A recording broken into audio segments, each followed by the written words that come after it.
masyarakat menerima penawaran dengan iming-iming imbal hasil tinggi, cek 2L. Legal dan logis. Legal artinya cek izinnya, izin produknya, izin kegiatannya, izin badan hukumnya. Kalau nggak ada izinnya jangan diikuti. Okay. Kemudian logis, rasional imbal hasilnya. Kalau kita lihat tadi Pak Nicky Hogan juga mengatakan suku bunga rata-rata deposito saat ini hanya contohnya 3-4% per tahun atau 5-5% per tahun. Sangat tidak masuk akal kalau orang memberikan 1% per hari. Tidak masuk akal, tidak mungkin. Nah, itu tidak mungkin. Dan juga tidak logis kalau orang lain membuat kita kaya. Dia aja nggak kaya, kok kita dibuat kaya, kan itu nggak logis. Saya suka itu, yang ini. Stock Podcast with Nicky Hogan and Riyandi Rizky. Selamat datang di Stock Podcast, Talk with Riyandi dan NH. Yeay, Nicky Hogan. Pak Nicky Hogan. Terima kasih sudah mendengarkan beberapa episode ke belakang. Hari ini kita akan ngebahas tentang gimana sih cara berinvestasi yang aman nih Stock Friends. Oke. Karena kan masih banyak mungkin ya Pak orang-orang yang takut berinvestasi karena dipikir itu adalah lapangan yang banyak belingnya. Dipikir ataupun sering membaca, sering mendengar. Betul. Atau mungkin juga ada cerita serem kan mengenai investasi. Betul. Gitu. Betul sekali. Nah, tapi sebenarnya sekarang itu udah ada nih yang bisa mengawasi, yang bisa tahu gimana cara berinvestasi yang aman gitu ya, Pak. Betul. Karena hari ini kita akan ngobrol-ngobrol barengan sama Ketua Satgas Waspada Investasi. Ada Bapak Tongam Tobing yang sudah terhubung lewat Zoom pada hari ini. Halo, selamat sore Pak Tongam. Selamat sore Pak Tongam. Apa kabar Pak? Sore Pak. Kabar baik Pak.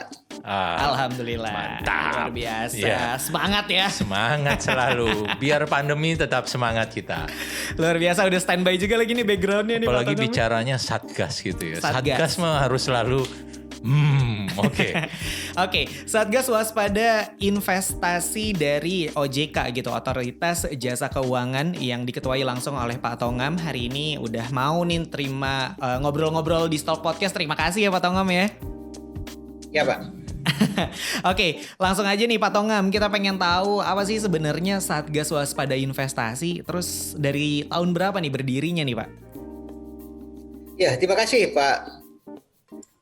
Satgas Waspada Investasi ini selama ini memang banyak diasumsikan sebagai tugas-tugas OJK. Sebenarnya Satgas Waspada Investasi ini adalah lintas kementerian lembaga. Ada 13 kementerian lembaga saat ini yang menjadi anggota Satgas Waspada Investasi. Ada OJK sebagai ketuanya, kemudian ada Bank Indonesia, Kementerian Perdagangan, Kementerian Komunikasi Informatika, Kementerian Koperasi, kemudian Kementerian Dalam Negeri, kemudian juga Kementerian Agama, Kementerian Pendidikan dan Kebudayaan, kemudian Riset, Teknologi, kemudian Kejaksaan, Kepolisian, BKPM, dan PPATK. Jadi Satgas ini merupakan forum koordinasi dalam rangka memberikan perlindungan kepada masyarakat. Ada 2 tugas utamanya. Yang pertama adalah dalam rangka melakukan kegiatan preventif terhadap investasi legal, yaitu kegiatan-kegiatan edukasi, sosialisasi kepada masyarakat untuk memberikan pemahaman kepada masyarakat mengenai bagaimana mengenal produk-produk keuangan, kemudian bagaimana berinvestasi. Jadi ada peningkatan literasi masyarakat tentunya tujuannya. Yang kedua adalah dalam rangka penanganan represif. Kita melakukan penanganan terhadap penawaran investasi legal. Kami melakukan analisis, kemudian kami panggil para pelakunya, kemudian kita umumkan kepada masyarakat mengenai investasi legal ini apabila diduga tidak ada izin. Kemudian juga kami lakukan blokir situs web aplikasi melalui Kominfo, dan juga kami sampaikan laporan informasi kepada Bareskrim untuk dilakukan proses hukum apabila diduga ada tindak pidana di sana. Tujuan utamanya adalah dalam rangka perlindungan masyarakat terhadap penawaran investasi legal yang sangat marak saat ini. Jadi kondisi yang saat ini kita lihat di masyarakat kita sangat banyak ragamnya, modusnya sangat banyak. Ada dari perdagangan, dari koperasi, forex, kemudian kegiatan-kegiatan money game. Nah ini kemudian investasi-investasi yang tidak legal tetapi menawarkan keuntungan yang sangat besar. Ini yang menjadi tugas Satgas Waspada Investasi. Tapi yang pasti adalah Satgas Waspada Investasi ini bukan OJK, tetapi 13 kementerian lembaga. Berdiri sejak? Ya, ini dulu berdiri sudah lama. Sejak 2007 pada saat ada di Bapepam LK dulu. Jadi pada saat itu memang ditangani oleh Bapepam LK. Setelah OJK berdiri pada 2011 dengan Undang-Undang 21 2011, maka Satgas Waspada Investasi ini masuk ke OJK dan saat ini diketuai oleh OJK. Demikian, Pak. Ada rencana bergantian ketuanya, Pak, ke depannya? Atau selalu akan di OJK? Ya, berdasarkan nota kesepakatan antara 13 kementerian lembaga yang sudah ditandatangani, itu memang di sana ada kesepakatan agar ketuanya tetap dari OJK. Keanggotaannya pun tetap ditetapkan dengan keputusan Dewan Komisioner OJK. Luar biasa. Udah jelas sekarang. Sudah jelas. Ternyata lintas departemen seperti itu. Aman lah kita. Yep. Ada Pak Tongam. Betul. Betul sekali. Sudah didukung nih. Dari 2007 hingga saat ini total sudah ada berapa kasus yang ditangani oleh Satgas Waspada Investasi nih, Pak? Ya, kita lihat mungkin 4 tahun terakhir saja ya. Boleh. Di 2017 sampai dengan 2020 kemarin sangat banyak sebenarnya yang dilakukan penanganan oleh Satgas Waspada Investasi dan sangat beragam, termasuk juga fintech peer-to-peer lending ilegal dan pergadaian ilegal. Pada 2017 kita menangani 79 entitas investasi legal, 2018 ada 106 investasi legal dan 404 fintech peer-to-peer lending ilegal, pinjaman online ilegal. Kemudian 2019 kita menangani 442 investasi legal dan 1.493 fintech peer-to-peer lending ilegal dan ini muncul lagi yang baru 68 pergadaian ilegal. Wah. Kemudian juga tahun 2020 ya kita juga menangani 349 investasi legal dan 1.026 fintech lending ilegal dan 75 gadai ilegal. Kenapa ada fintech lending ilegal ini? Karena memang fintech lending ilegal ini harus berizin dari OJK, termasuk juga pergadaian. Tetapi di lapangan, di dalam masyarakat sangat banyak penawaran-penawaran melalui aplikasi, situs web atau media sosial yang menawarkan pinjaman-pinjaman online ini. Kita mungkin tidak jarang melihat ada tawaran di SMS, ada investasi, ada pinjaman ilegal yang memang menawarkan kemudahan-kemudahan dan keuntungan yang sangat besar. Jadi kita dari Satgas Waspada Investasi bukan hanya merambah pada penghentian kegiatan investasi legal, tetapi juga termasuk fintech lending ilegal dan pergadaian ilegal. Wow. Pak Tongam, tadi kalau bicara angka-angka grafiknya naik terus seperti itu. Kalau di saham mah itu menyenangkan. Harga saham naik dari tahun ke tahun. Tapi kalau tadi kasusnya kan kalau Pak Tongam tadi sampaikan tuh dari naik 2017 naik terus sampai 2020 kemarin gitu. Betul. Pak Tongam, ini fenomena apa yang terjadi sebenarnya? Kok semakin banyak ya yang ilegal ini, Pak Tongam? Kami melihat memang ada dua hal utama yang menyebabkan kenapa penawaran-penawaran investasi ilegal ini terjadi. Yang pertama dari sisi pelakunya. Dengan kemudahan membuat aplikasi, situs web atau penawaran media sosial saat ini dengan kemajuan teknologi informasi, ini sangat memudahkan orang untuk menawarkan apa saja melalui internet atau melalui media sosial. Sehingga memang dari sisi pelakunya ini tidak ada hambatan dia membuat suatu sistem atau aplikasi atau penawaran-penawaran yang lain. Kemudian dari sisi masyarakat kita. Dari masyarakat kita memang ada dua hal utama yang kita perlu perhatikan. Yang pertama adalah tingkat literasi masyarakat kita, tingkat pendidikannya, tingkat pengetahuan terhadap produk-produk keuangan. Ini yang perlu kita tingkatkan karena mereka ini pada dasarnya sangat ingin berinvestasi tapi tidak teredukasi dengan baik.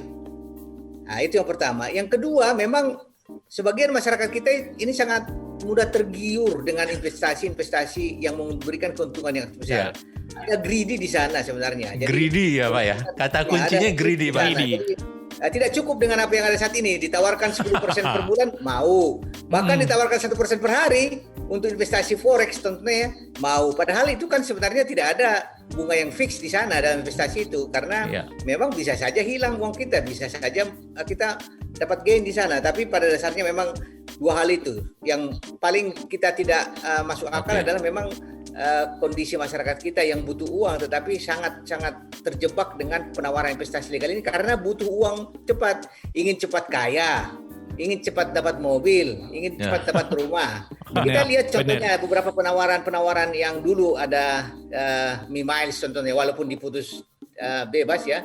Mi-Miles ini contohnya kita top up 3 juta saja udah dapat sepeda motor. Top up 6 juta, 7 juta dapat Fortuner. Top up kita 11 juta dapat Alphard. Dari mana uangnya kan gitu kan? Tetapi masyarakat kita ikut saja dan yang memang satu strategi dari pelaku-pelaku ini adalah ada testimoni. Ada orang-orang yang memang dapat sengaja diciptakan seperti itu sehingga menjadikan orang lain wah si akan dapat benar-benar ini. Padahal itu sebenarnya ya keluarga dia, teman dia sebagai ini saja pemancing bahwa benar-benar kegiatan itu. Jadi ada rasa itu tadi ingin cepat kaya, ingin cepat dapat uang, dapat mobil, walaupun tanpa bekerja malah. Yeah. Nah, jadi ini yang perlu memang kita paham. Dan Pak Tongam, kelihatannya sebagian masyarakat itu sebenarnya mereka juga tahu ini adalah ilegal. Kalau tadi top up 3 juta dapat motor, top up 6 juta, 7 juta dapat Fortuner, sebenarnya mereka bukan hanya tidak teredukasi ataupun greedy, tapi dia tahu sebenarnya ini adalah ilegal. Mereka berspekulasi kalau nggak mau dikatakan berjudi gitu ya Pak Tongami. Kira-kira kan seperti itu.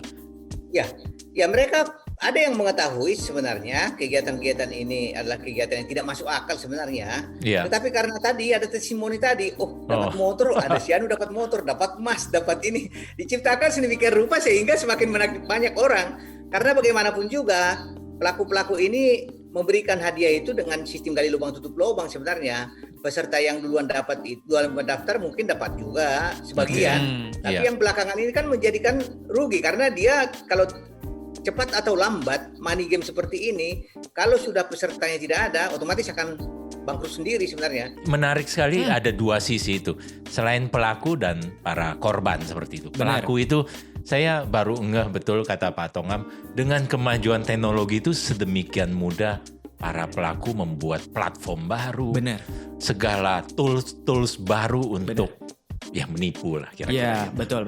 Nah, ada nggak Pak contoh kasus yang sebenarnya mungkin ini sebelumnya di tahun berapa udah ditertibkan nih oleh Satgas Waspada Investasi, tapi ternyata muncul lagi. Ada nggak tuh Pak? Iya, memang banyak juga kasus yang berulang. Kita lihat contohnya kasus Koperasi Pandawa di Depok yang korbannya itu mencapai 500.000 orang dengan kerugian sampai 3,8 triliun. Wow. Di mana koperasi ini menawarkan investasi 10% per bulan. Dan sangat banyak korbannya. Dan ini memang masyarakat kita harusnya melihat ini sebagai pengalaman berharga. Tetapi hal ini terjadi juga di berbagai, kalau kita lihat contohnya di koperasi, kita lihat koperasi Hanson, koperasi ada berbagai koperasi-koperasi yang diikuti masyarakat juga dengan iming-iming seperti itu. Padahal kalau dilihat dari sisi operasionalnya harusnya koperasi ini kan untuk anggota dan kepentingan anggota sebenarnya. Tetapi kalau dia memberikan bunga sampai contohnya sangat tinggi, ini kan sudah tidak sesuai dengan kegiatan-kegiatan yang diatur di dalam peraturan dia. Maksud saya di situ adalah bahwa banyak pengalaman-pengalaman kita sebenarnya yang sudah dilakukan proses hukum, tetapi tetap berulang juga karena memang tadi ada aspek dari masyarakat kita yang kurang teredukasi dan juga karena ada keinginan untuk mendapatkan kekayaan yang secara cepat. Juga di berbagai perdagangan di money game contohnya, kita contohnya pernah ada kasus manusia membantu manusia, kemudian muncul lagi di ada satu Dream for Freedom. Jadi muncul lagi dan saat ini juga beberapa kasus-kasus seperti itu muncul. Modus-modusnya sama ya Pak ya? Pak Tongam ya? Iya, hampir mirip karena money game. Nah, masyarakat kita contohnya diiming-imingi bunga 1% per hari. Tidak masuk akal sebenarnya. Jadi kegiatan-kegiatan yang seperti ini tidak masuk akal. Sama seperti sebenarnya jargon dari Dream for Freedom. Jadi Dream for Freedom ini memberikan bunga 1% per hari. Ini money game. Dan dia menulis buku, Fili Mutakin ini dulu sudah ditahan sebenarnya, yang menjadi leadernya. Dia menulis buku di Gramedia, merupakan bestseller. Dan jargonnya itu adalah tidak masuk akal tapi masuk rekening. Nah ini udah nggak masuk akal. Tapi memang masyarakat kita dibuat supaya tertarik karena bunga 1% per hari. Oh my God. Saya baru tahu Pak judulnya itu. Kurang ajar sekali judul. Wow. Tidak masuk akal tapi masuk rekening. Wow. Ya, Luar biasa. Akhirnya ya maksudnya karena masyarakat Indonesia juga masih banyak yang belum teredukasi. Akhirnya dengan cara-cara yang seperti itu ya percaya-percaya Tadi Pak aja. Tongam sampaikan 1% satu Bulan. satu hari. Satu hari. Iya kan, itu yang paling tinggi, ada yang 10% per bulan. 1% satu hari. Tabungan saya aja bunganya juga 1%, tapi per tahun. Per tahun. Jadi kalau ada yang nawarkan 1% per hari, mbok ya gimana gitu loh, ya kan? Apalagi atau yang tadi 10% per bulan. Ya. Deposito aja yang kita punya uang MM-an misalnya, deposito aja mungkin hanya dapat 5%, 6% per tahun. Ini 10% per bulan. Jadi hal-hal yang tidak wajar seperti itu tadi Pak Tongam sudah sampaikan harusnya diwaspadai. Diwaspadai, betul. Gitu. Nah, tapi sebenarnya apa nih yang sering tim Satgas Waspada Investasi temukan, kebiasaan buruk apa yang emang sering dilakuin sama masyarakat Indonesia nih Pak? Iya, masyarakat kita memang cenderung itu tadi karena kebutuhan ekonomi, kemudian atau karena memang ingin meningkatkan penghasilan. Hal yang paling banyak yang terjadi di masyarakat kita adalah itu tadi, sangat mudah tergiur bunga tinggi, sehingga kalau ada yang menjanjikan imbal hasil tinggi, udah langsung nangkap aja, langsung ikut. Ada janji di sana dapat penghasilan 1% per hari, ikut. Ada di sini ikut gitu. Jadi memang sangat mudah tergiur dengan bunga tinggi karena memang keinginan untuk mendapat hasil tanpa kerja itu masih melekat pada beberapa orang masyarakat kita di Indonesia. Nah, jadi kegiatan-kegiatan ini memang terdapat respon yang sangat tidak baik dari masyarakat kita. Karena kita lihat penawaran investasi legal ini ada seperti supply demand sebenarnya. Kalau demand-nya ada pasti supply-nya akan jatuh, nggak ada itu. Iya, jadi ya mereka itu bekerja karena ada demand-nya. Nah, ini juga ibarat menjala ikan sebenarnya. Pada saat pelaku ini menebar jala, kalau tidak ada yang terkena jala, ya pasti dia akan mati sendiri, nggak punya apa-apa. Tetapi kalau ada satu saja yang terjala atau ikannya masuk, nah yang kena ini menjadi tenaga pemasar yang sangat potensial bagi pelaku ini. Pelaku ini kok ongkang-ongkang kasih saja menunggu hasil. Nah, tenaga pemasar ini, masyarakat kita ini digunakan, semakin banyak membernya, semakin banyak keuntungan pelaku ini. Jadi ibarat menjala ikan juga ini. Makanya masyarakat juga jangan sampai terjala lah, terjerat artinya ya. Benar. Kemudian juga itu tadi saya katakan memang masyarakat kita cenderung sangat mudah membuat keputusan, sangat cepat membuat keputusan. Itu. Jadi tanpa pikir, tidak melihat dulu aspek risikonya. Ada orang cerita bagus langsung ambil keputusan gitu. Jadi harusnya memang masyarakat kita dididik untuk selalu kritis dulu terhadap kritis terhadap suatu penawaran-penawaran. Jangan langsung ditelan mentah-mentah. Artinya ada seleksi lah, ada seleksi dalam arti untuk menyelamatkan aset dia.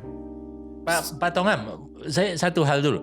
Kalau tadi kan masyarakat secara umum ya Pak, sebenarnya Pak Tongam atau mungkin pasti ada kita nggak bicara daerah lah, tapi mungkin ini kan merambah ke semua, artinya penduduk kota, penduduk desa, orang yang katakanlah mulai dari kaum marginal sampai mungkin yang terpelajar.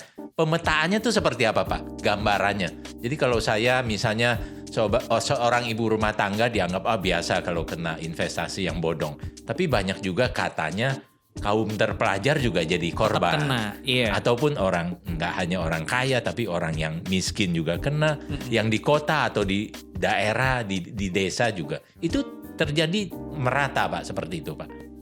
Ya, hampir merata karena kita lihat dari sisi pelaku ini tidak mesti orang-orang pintar sebenarnya. Orang-orang yang nggak sekolah juga bisa menjadi pelaku. Seperti kita lihat contohnya di Koperasi Pandawa Depok itu yang memberi bunga 10% per tahun dengan kerugian sampai 3,8 triliun itu nggak tamat SD sebenarnya, nggak tamat SD dia.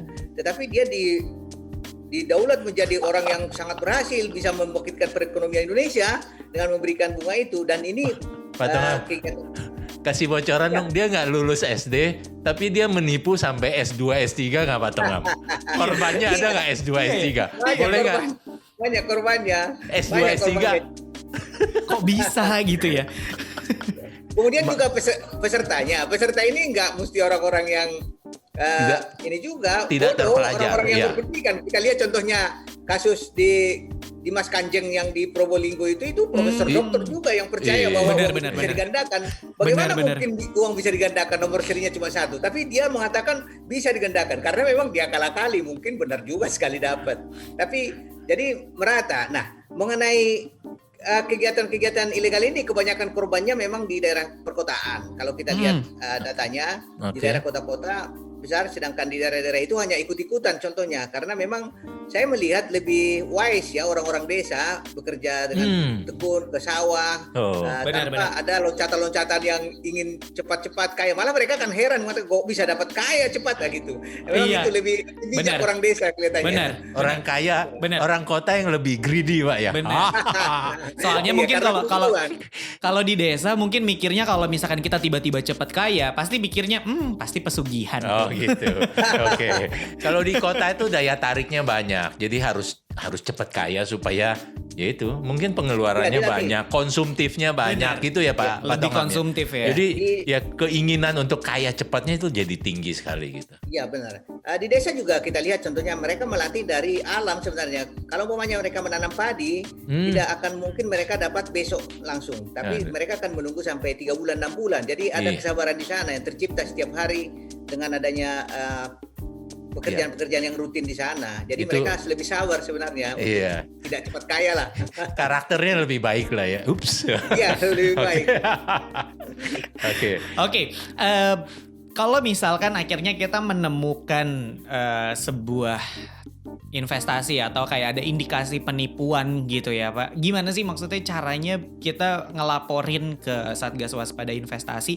Contoh nih ya Pak, ini saya di chat saya di SMS ini saya sering banget dapat Bapak Ibu yang lagi butuh biaya tambahan untuk usaha dan lain-lain, kami siap melayani Anda dengan bunga 2% per tahun, minimal 5 juta sampai 500 juta. Untuk info di WhatsApp di 08 sekian. Nah, kayak gitu gimana tuh Pak? Iya, pertama-tama kami sampaikan sebenarnya pengendalian dari diri kita sendiri dulu sebenarnya. Kita blokir saja. Oke. Kita blokir. Ya, kemudian kalau memang itu sangat membahayakan, kita bisa sampaikan melalui email ke Satgas Waspada Investasi. Ada email kami di waspadainvestasi@ojk.go.id yang bisa menampung segala pengaduan dari masyarakat dan kita akan respon dengan baik di sana. Nah, memang ini penawaran-penawaran ini tidak akan berhenti. Iya. Oleh karena itu memang masyarakat kita diminta berperan aktif, Iya. dan kalau sudah merasa dirugikan, kami sangat mendorong untuk proses hukum, melaporkan ke polisi agar pelaku ini dilakukan proses hukum sehingga membuat efek jera bagi mereka.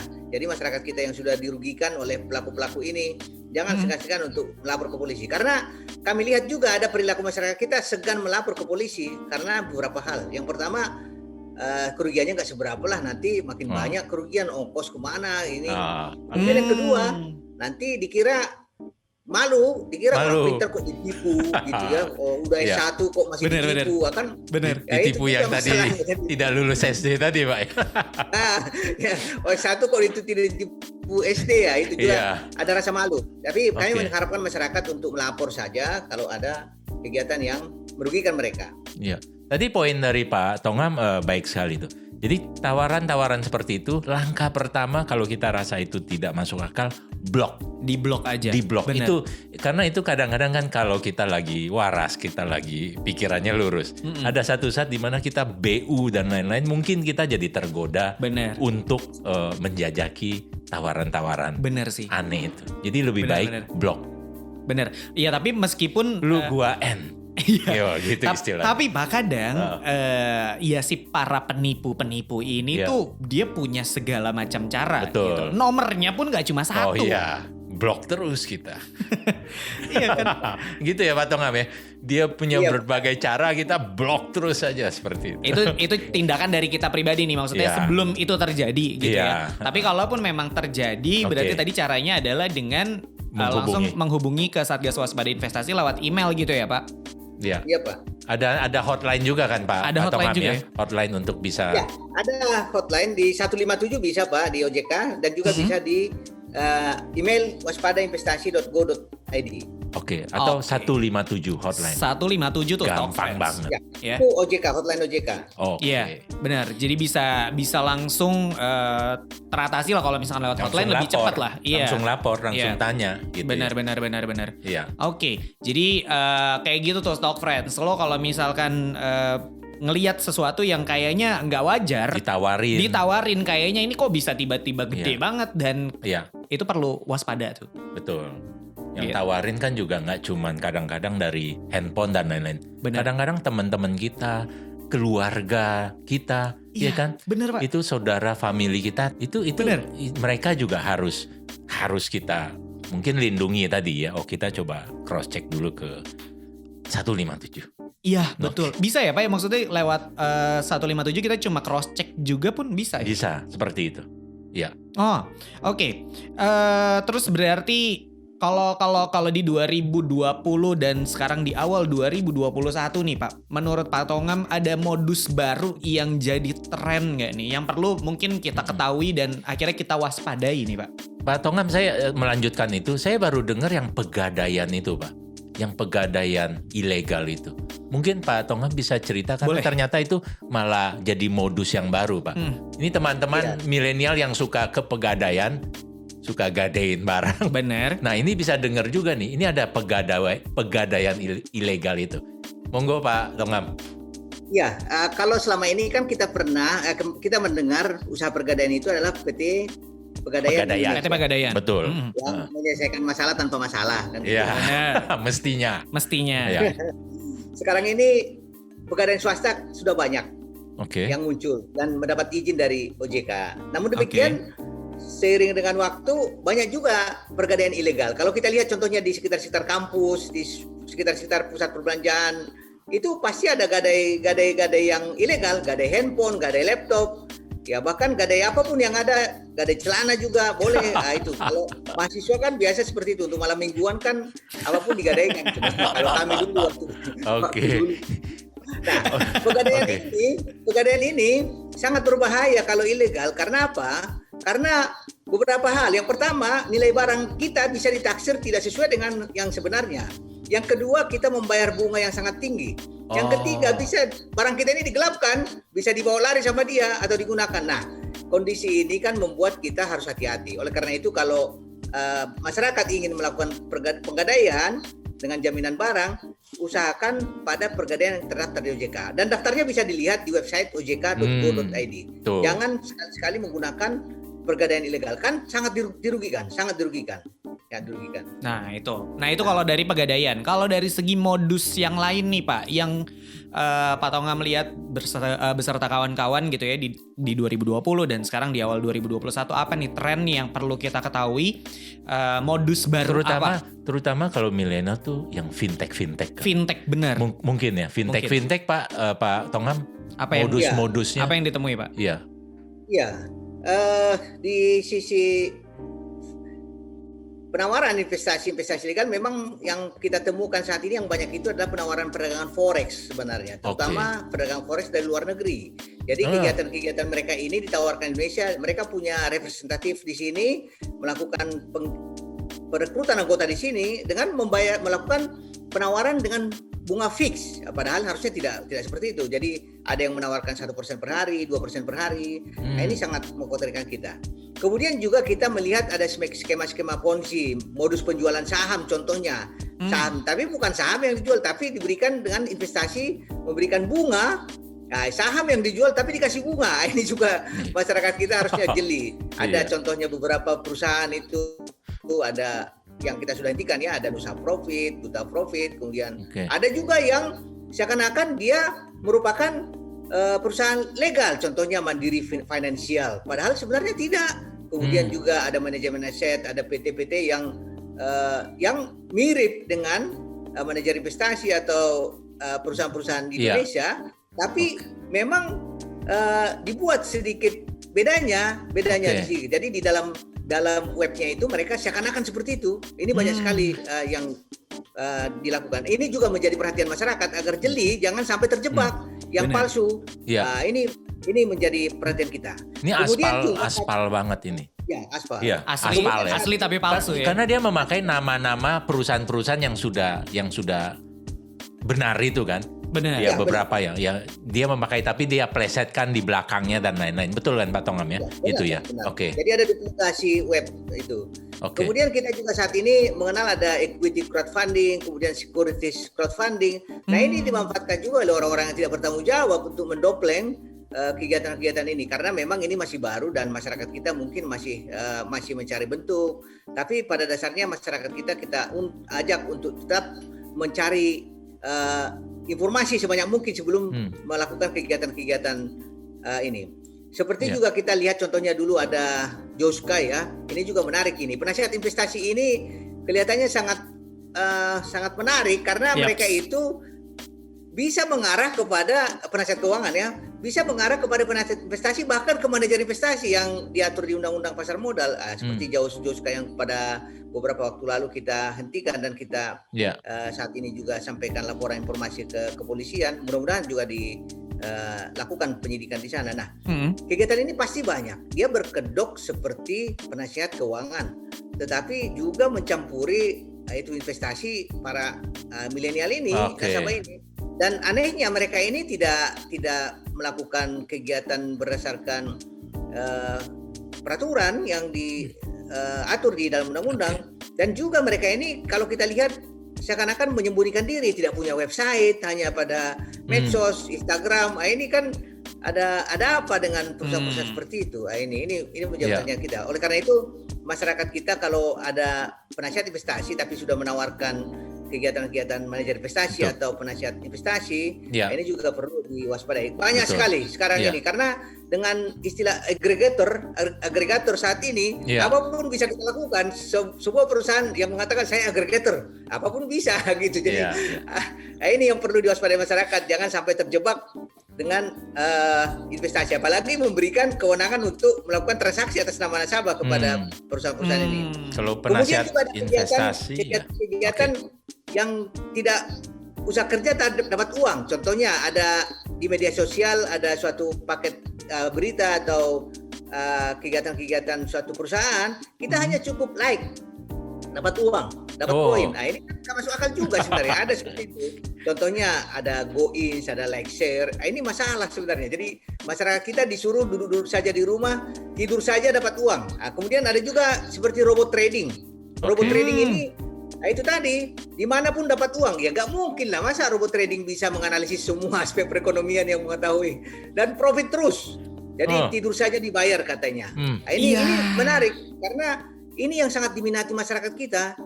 Dapat uang tanpa bekerja. Nah ini. Penawarannya semua menggiurkan begitu Pak Tongam? Sangat menggiurkan dan mudah dapat uang, sangat mudah. Iya. Cuman nge-like dapat uang, modal jempol, modal telunjuk doang. Ini sebenarnya yang akhirnya saya perlu tanyakan dan karena ini saya sering lihat nih Pak. Terutama di story-story temen saya yang saya sendiri pun nggak berani untuk bilang itu sebagai penipuan atau gimana-gimana gitu. Karena saya juga nggak tahu secara pasti. Tapi yang pasti ya beberapa teman saya itu ada yang kadang suka ngasih tahu dia robot trading gitu kan. Per minggu bahkan kayak bisa menghasilkan 6 juta tanpa harus ngapa-ngapain gitu-gitu loh Pak. Nah, berarti sebenarnya itu beneran kah atau memang itu harus diwaspadai atau memang harus dilaporkan juga ke Satgas Waspada Investasi?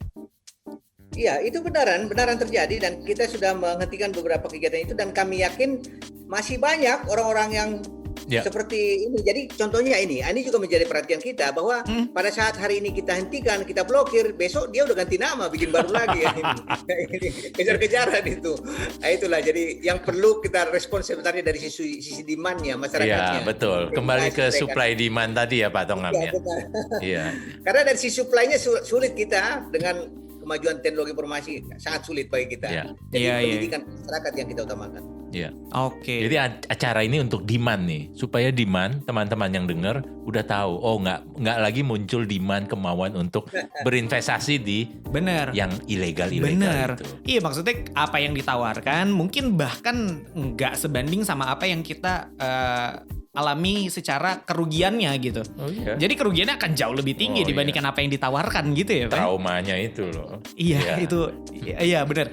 Bahkan apalagi akhirnya ketika ada satu orang yang trauma terus akhirnya ngasih tahu ke teman-temannya bahwa ya nggak usah lo udah berinvestasi, udah cari yang No. aman-aman aja gitu. Padahal yang investasi yang benar akhirnya jadi jelek juga namanya. Dianggap Kayak jelek gitu. juga.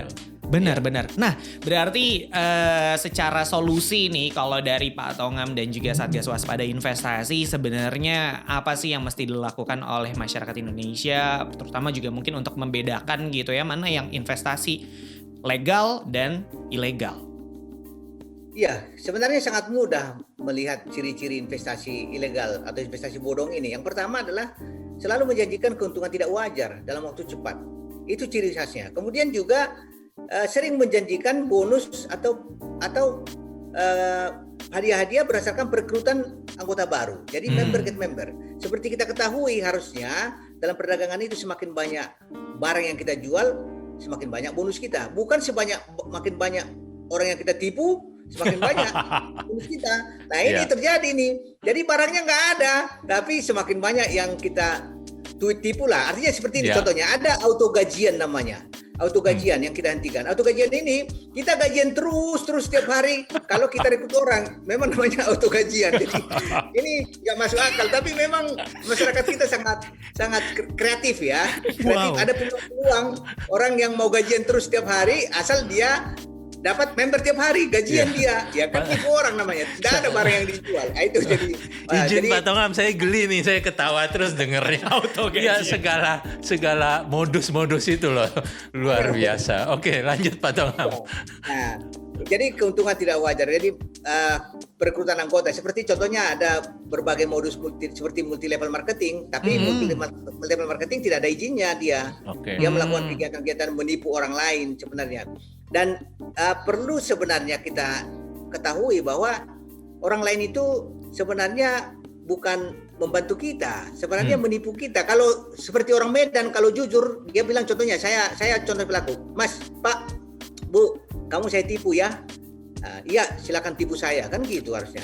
Kemudian dia bilang ke saya, Pak, Bu, tipu orang lain ya. Oke, saya tipu orang lain.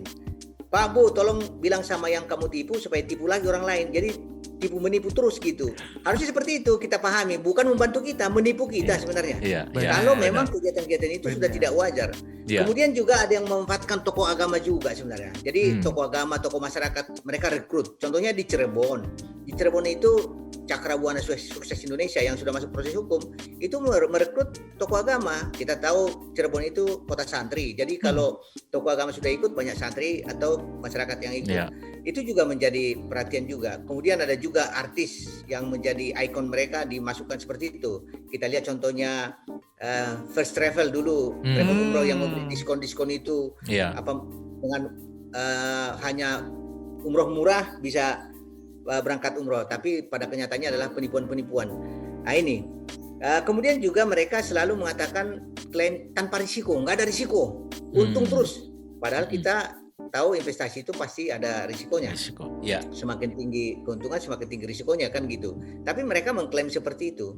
Nah, apa yang perlu kita lakukan? Simplifikasi dari edukasi ke masyarakat sebenarnya hanya satu ini. Kalau masyarakat menerima penawaran dengan iming-iming imbal hasil tinggi, cek 2L. Legal dan logis. Legal artinya cek izinnya, izin produknya, izin kegiatannya, izin badan hukumnya. Kalau nggak ada izinnya jangan diikuti lah, jangan diikuti. Oke. Kemudian logis, rasional imbal hasilnya. Kalau kita lihat tadi Pak Niki Hogan juga sudah mengatakan suku bunga rata-rata deposito saat ini hanya contohnya 3-4% per tahun atau 5-5% per tahun. Sangat tidak masuk akal kalau orang memberikan 1% per hari. Tidak masuk akal, tidak mungkin. Ya. Nah, itu tidak mungkin. Dan juga tidak logis kalau orang lain membuat kita kaya. Dia aja nggak kaya, kok kita dibuat kaya, kan gitu, nggak logis. Saya suka itu, yang ini. Iya benar Pak. Jadi ini yang perlu disadari masyarakat, tidak mungkin orang lain membuat kaya kita.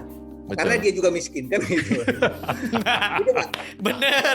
Bener sekali Jadi Pak Tongam. dua L itu Dua L. itu sangat simpel Pak Tongam, terima kasih 2 L-nya itu. Iya. Satu legal. Yep. Legal kalau kita cek izin dan kita juga bisa cross check melalui OJK. Iya. Rasanya seperti itu. Lewat Satgas tadi 157. 157 ya Pak? Betul.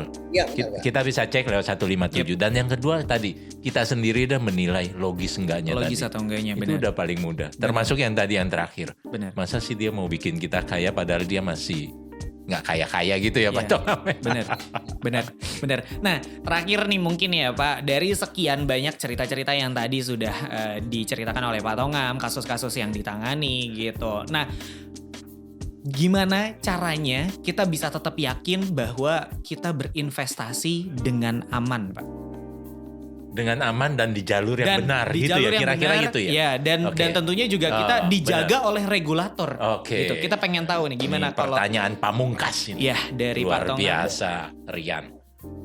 Memang kalau kita bicara investasi ini sangat banyak, luas sekali cakupannya. Ada kalau istilah di investasi di Satgas Waspada Investasi, perdagangan pun kita masukkan dalam investasi, koperasi pun kita masukkan investasi, Oke. arisan online pun masuk juga investasi ilegal. Jadi memang hal yang utama kita lihat adalah kalau melihat ada investasi penawaran investasi, agar contohnya kalau dia di perdagangan, dicek di Dinas Perdagangan atau Kementerian Perdagangan. Kemudian kalau dia koperasi, cek di Kementerian Koperasi. Karena sangat banyak berkedok koperasi saat ini melakukan penipuan-penipuan dengan merekrut anggota untuk menawarkan produk-produknya. Jadi yang paling penting pada masyarakat kami sampaikan adalah tolonglah disiapkan waktu, contohnya 10 menit saja. Ya. 10 menit saja. Kalau ada penawaran jangan langsung ditangkap. Tapi cek dulu semua keberadaan legalitasnya, kemudian juga keabsahannya. Contohnya juga kita lihat contohnya ada kampung kurma dulu di Bogor. Nah, ini kampung kurma. Kampung kurma ini dijual dengan harga sekitar 90 juta dengan 400 meter lahan dengan 5 pohon kurma di sana. Janjinya 5 pohon kurma ini akan menghasilkan uang 150 juta per tahun selama 100 tahun. Ini sangat menggiurkan sebenarnya. Tapi kita kan harus lihat sebenarnya, apakah iya kurma sebegitu bagusnya tumbuh di Indonesia? Iya. Bagaimana kalau dia nggak numbuh? Bagaimana kalau nggak berbuah tapi numbuh, kan apa iya 150 juta bisa dapat? Nah, ini juga perlu diketahui masyarakat. Oke. Kemudian selanjutnya adalah kita pengalaman dari berbagai investasi legal. Kita sudah menghentikan ribuan investasi legal. Oleh karena itu pengalaman masyarakat kita, dan juga hendaknya ini menjadi pelajaran bagi kita, termasuk juga mengenai pergadaian ilegal, pinjaman online ilegal, karena pinjaman online ilegal ini sangat menyiksa masyarakat kita. Karena apa? Karena masyarakat cenderung jadi gali lubang tutup lubang, menghutang untuk menutupi hutang lama. Nah, ini sangat berbahaya, dan korbannya itu kebanyakan di kota-kota besar yang memang penghasilannya ya sangat tidak banyak lah. Akhirnya dari hutang 1 juta menjadi 100 juta karena gali lubang tutup lubang tadi. Nah, ini sehingga masyarakat kita kami harapkan mengecek terlebih dahulu legalitasnya dan juga melihat pada pengalaman-pengalaman yang lalu. Gitu Pak. Oke. Berarti secara regulatornya kita bisa cek di kementerian-kementerian terkait atau bahkan di OJK kita bisa cek langsung gitu ya. Iya. Kelegalannya gitu. Betul. Kemudian baru dipikirin logis nggak nih? Iya. Apa yang kita dapat, apa yang kita kasih? Iya. Itu sesuai atau enggak? Ternyata gampang kan? Iya. Cuman alat ngeceknya cuma 2 itu. Cuma 2 itu aja. 2 L itu. Yes. Luar biasa. Legal dan logis. Iya. Itu dia. Berarti Oke. sebenarnya nggak bikin cerita-cerita dari Pak Tongam ini bikin kita ya udah nggak mau berinvestasi sama sekali gitu. Bukan. Salah. Tapi justru malah bikin kita tahu berarti apa yang mesti kita lakukan ketika kita mau mulai berinvestasi. Iya, dan nggak salah jalan. Nggak salah jalan. Ya, Mungkin oke. itu ya. Oke, terima kasih banyak buat Pak Tongam selaku ketua dari Satgas Waspada Investasi yang udah ngobrol-ngobrol hari ini. Terima kasih banyak. Luar biasa cerita-ceritanya loh. Iya, Pak Tongam terima kasih banyak Pak. Salam Terima kasih, Pak. sehat, sukses. Sehat-sehat terus ya Pak ya. Terima kasih Pak. Terima kasih juga rekan kami di sini yang hadir, Bu Marlina, Bu Margaret, dan Pak Arga. Oh iya. Terima kasih. Halo, terima kasih. Ibu Bapak terima kasih. Siap. Oke, buat Stock Friends yang udah dengerin episode kali ini, mungkin ada yang mau ditanya-tanya, langsung aja mampir di sosial medianya kita di @stockpodcast, atau yang mau nanya untuk episode minggu depan juga boleh banget nih Pak ya. Siap. Oke, jadi sekali lagi terima kasih yang udah mendengarkan. Jangan lupa untuk di like, comment, and subscribe. Oke. Buat di YouTube, kalau buat di Spotify silakan langsung aja didengarkan. Kita akan tayang selalu setiap hari Jumat sore. Akhir kata, Riyandi Rizkynya pamit. Niki pamit. Bye-bye. Bye. Stock Podcast with Nicky Hugen and Riyandi Rizky.